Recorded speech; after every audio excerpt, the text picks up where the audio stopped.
आज हम बात करेंगे कुंभ पे। उत्तर प्रदेश के अंदर अखिलेश यादव ने कहा है कि जो कुंभ में जाता है वो पाप धोने जाता है।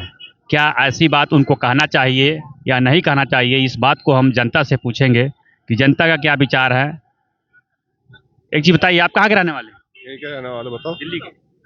उत्तर प्रदेश के अंदर जो कुंभ का मेला चल रहा है, तो उत्तर प्रदेश के जो पूर्व मुख्यमंत्री अखिलेश यादव ने कहा है कि जो कुंभ में जाता है वो अपना पाप धोने जाता है। तो क्या ऐसी बात उनको कहना चाहिए? गलत बात है ये। गलत बात है, गलत नहीं कहना चाहिए। नहीं कहना चाहिए उसको ऐसा। आखिर ये क्यों हर वक्त ये ऐसा विरोध करते रहते हैं? राजनीति का मुद्दा बनाता है अपना वो। राजनीति। एक चीज बताइए अंकल जी, आप कहाँ के रहने वाले हैं? यहीं के हैं। दिल्ली के। हाँ। उत्तर प्रदेश के अंदर जो महाकुंभ चल रहा है, ये महाकुंभ 140 साल बाद आता है। ये अर्ध कुंभ नहीं, महाकुंभ है। तो महाकुंभ में बहुत विदेश के भी लोग आए हैं, अपने देश के भी लोग, जिसका श्रद्धा हो जा रहा है। तो इस पे अखिलेश यादव ने टिप्पणी किया है कि जो महाकुंभ में जाता है वो पाप धोने जाता है। क्या ऐसी बात उनको कहना चाहिए? ना, गलत है। अखिलेश यादव क्या कहना चाहेंगे? ये बात तो गलत है। पाप थोड़ी धुलता पाप। पाप तो कभी ना धुले। अच्छा कर्म ना करेगा तो कभी ना धुलेगा पाइप। तो लगा ले, कहीं भी लगा ले। अखिलेश यादव जो बात कहे हैं, ये बात कहना गलत है। ये सब राजनीति है और उल्टे पलटी है। ये जनता कह रही है कि ये सब बात अखिलेश यादव जी को नहीं कहना चाहिए, क्योंकि जब चुनाव आता है तो चुनाव में ऐसी छोटी छोटी बातें बहुत प्रभाव डालती है और इन्हीं बातों को लेकर के पक्ष विपक्ष आपस में तानाशाही करते रहता है। तो इस बात को लेकर के कभी भी अखिलेश यादव हों या कोई जो राजनीतिक कैरियर में अपना काम करता है, तो उसको ऐसी बातें नहीं कहना चाहिए।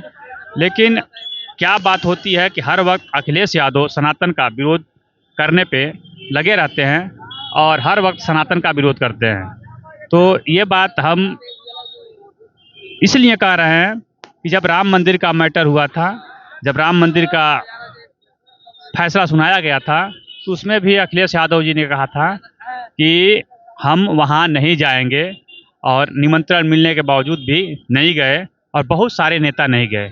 तो ये सब स्थानों पर हर आदमी को अपने सहूलियत के हिसाब से, अपने श्रद्धा के हिसाब से जाना चाहिए।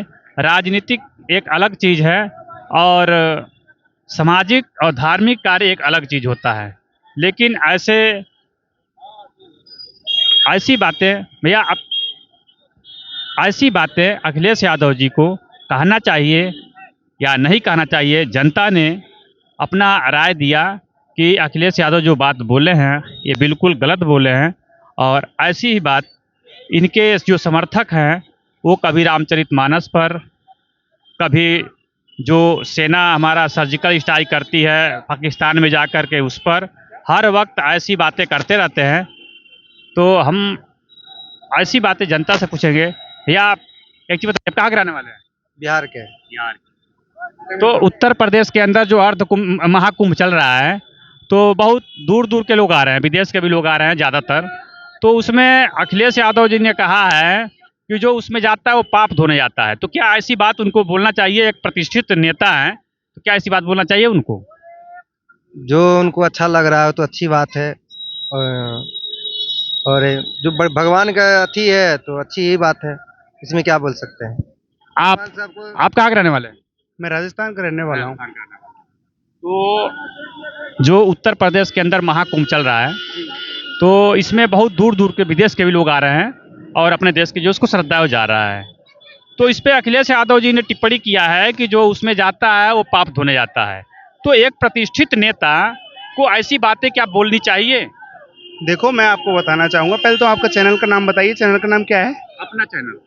अपना चैनल में आपका बहुत बहुत स्वागत, धन्यवाद देना चाहूँगा मैं आपको। मैं आपको बताना चाहूँगा, ऐसा प्रतिष्ठित नेता माननीय अखिलेश यादव जी, उन्होंने जो कहा है, अगर कर्म के आधार पर चलें तो उन्होंने सही कहा है, मैं उनका समर्थन करता हूँ। अगर आदमी धर्म के निष्ठा रखता है तो वो जा सकता है।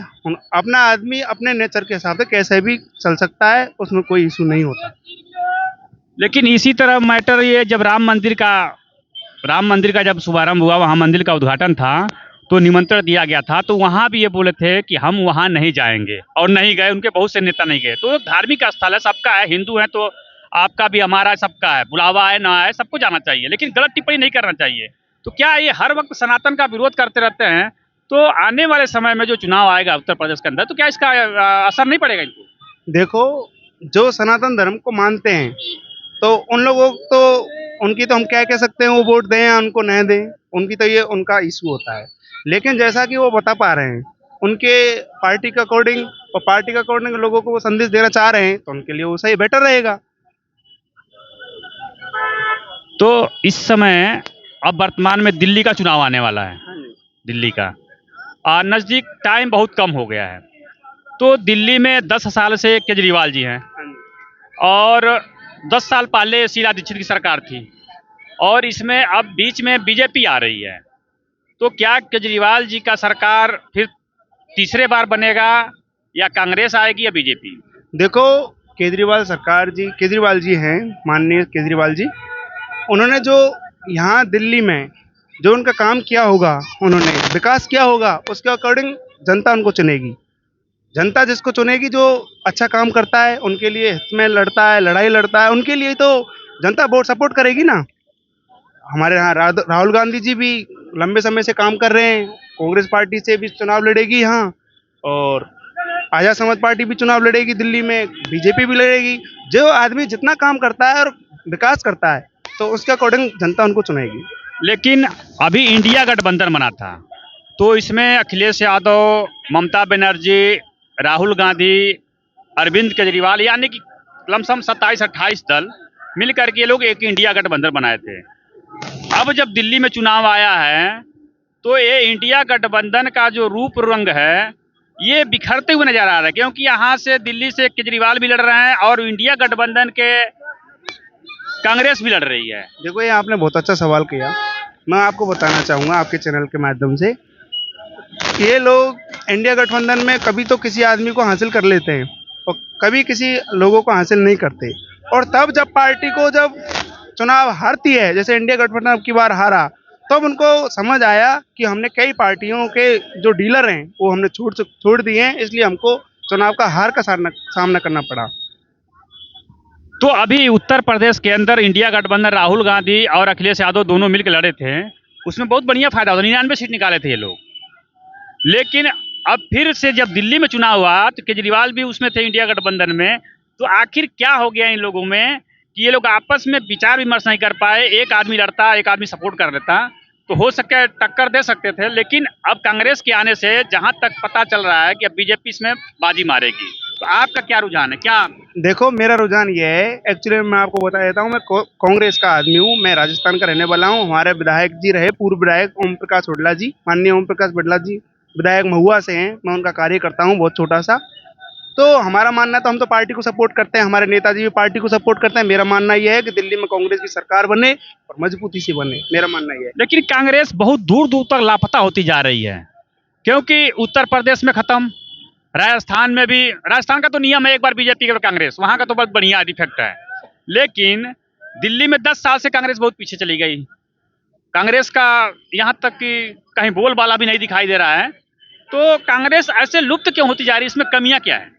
देखो, कमी कुछ नहीं है, कमी जनता, लोग क्या करते हैं कि जैसे बीजेपी के लोग चुनाव लड़ते हैं, कांग्रेस के भी चुनाव लड़ते हैं, गठबंधन के भी लोग लड़ते हैं, तो चुनाव डिडक्ट हो जाते हैं, बट जाते हैं आपस में। तो इसलिए पार्टी को हार का सामना करना पड़ता है, और जो बीजेपी के वोट होते हैं वो फिक्स वोट होते हैं, तो उनको, उनके पास जब वोट फिक्स होते हैं तो उनको वोट हासिल हो जाते हैं। नहीं लगता है कि जो मुस्लिम वोट था ये कांग्रेस का था?